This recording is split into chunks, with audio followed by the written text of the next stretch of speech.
Hello, everybody, and thank you for tuning in to the Liberty Report. With me today is Daniel McAdams. Good to see you, Daniel. Good to see you, Dr. Paul. I want to talk about inflation. The country's always talking about inflation. Austrian economists always talk about inflation. They try to get the right definition out, but they generally don't. You can have inflation of the money supply, but government agents always talk about increasing prices. Anyway, I'm going to talk about the release today from the Labor Department about the PPI. And for June, it went up 0.4%. And on top of a 0.5% in May. So if you put those together, prices are currently going up at 6% a year.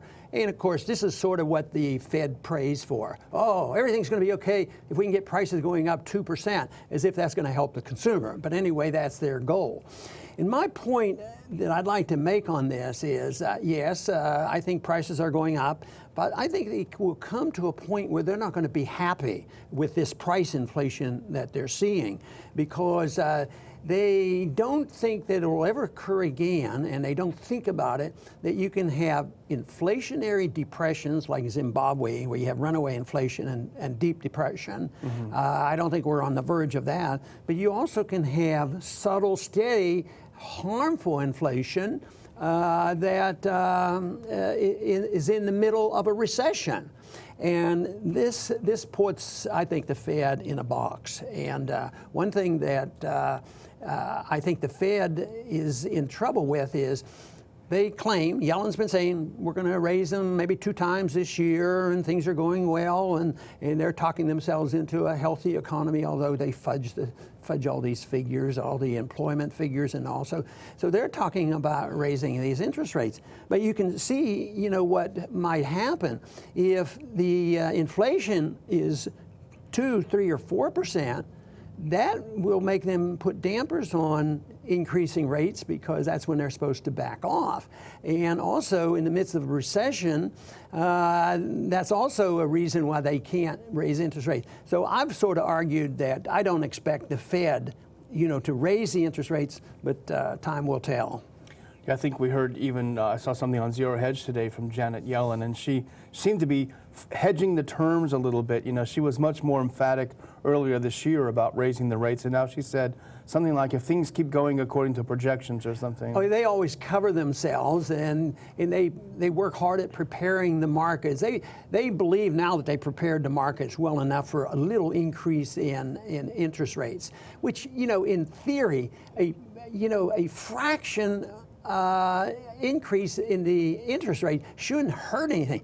But the real evil here is the fact that they talk about, what's the Fed going to do? What does the Fed know? How much should it raise it? That's where the real problem is, as if they knew. But it has a lot of effect because everybody's watching it and they're going to react to it, and they don't know what it is, but they never are open to the suggestion, well, maybe the market rate of interest is important, and the market rate of interest is a price, and of course prices, if you don't have prices, guess what you have? Socialism, and then you have shortages and all the problems of the world. So. We talked just a little while ago, a few days ago, about the improving labor market, and everything sounded great, and then we put on that chart that showed participation in the labor force. Yeah, down to 63% now, worse than ever. And they just don't count the people who are part-time workers. Full-time workers, that chart we showed also revealed that full-time employment was getting much, much worse. And yet they're saying, well, it's coming along. It looks like we're getting strong. But the other thing that the Fed is facing up to is that the Bernankes and the Yellens of the world, their expertise is in depression, studying the Great Depression, but they didn't read Murray Rothbard's The Great Depression and understand how the Fed messed up in the 20s with the Republicans, and then they came in and there was a predictable crash, but their whole idea, including the monetarists, accepted this. In 1937, some people think we're near 1937. Things look like they're improving a little bit. interest rates are way below market, nothing like they are today. So why don't we start bumping up the interest rates? They did that, and then the economy promptly crashed. I think it was, it hadn't recovered. And I think that's where they are today, and psychologically, it could be very harmful. They know that. But the worst scenario for the Fed would be that they have to acknowledge that prices are going up, and that 2% is ridiculous. I think when they finally get that 2% and it's 4%, they're going to be all this time hoping and praying for inflation. They're going to be unhappy with it. But then they're going to have a weak economy and loss of confidence, and then there'll be some type of an emergency. Yellen, in her testimony today, recognized that Greece and China are problems. And Mark Faber mentioned the other day, he actually, claims that China is the big deal. Greece isn't. Greece is small, and the euro, as big as it is, he still put more emphasis on China. She's starting to recognize that. So you can see if the Chinese economy topples and really goes down and worse than they claim it is, along with these problems, I don't think the Fed, no matter how well intended they are, and I'm sure they're well intended. They think they're smart, and they think they're smarter than the market. And interest rates, that's old fashioned.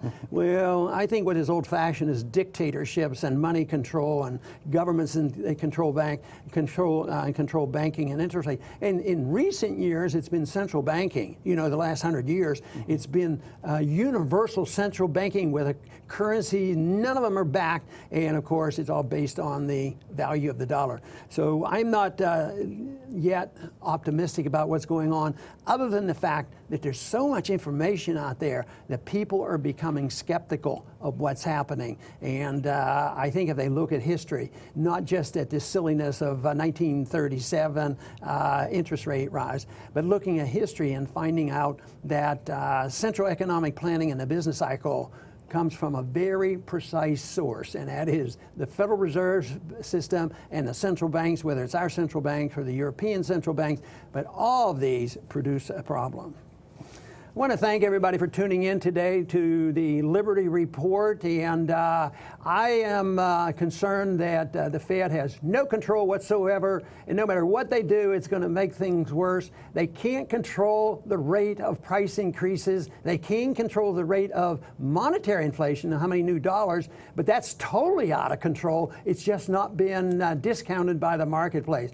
So today we see that the PPI is going up, retail sales are going down. I believe once we get this price inflation that the Fed has worked so hard to get, because that would be a sign of strength in the economy, we'll find out that prices rising in a weak economy is a disaster, and it will put the Fed between the rock and the hard place, and they won't have any idea what to do, and they will not consider the only answer, and that is get out of the way and let the market determine what the interest rates ought to be. Just provide a sound currency for us. That would solve a lot of our problems and avoid us turning into Greece.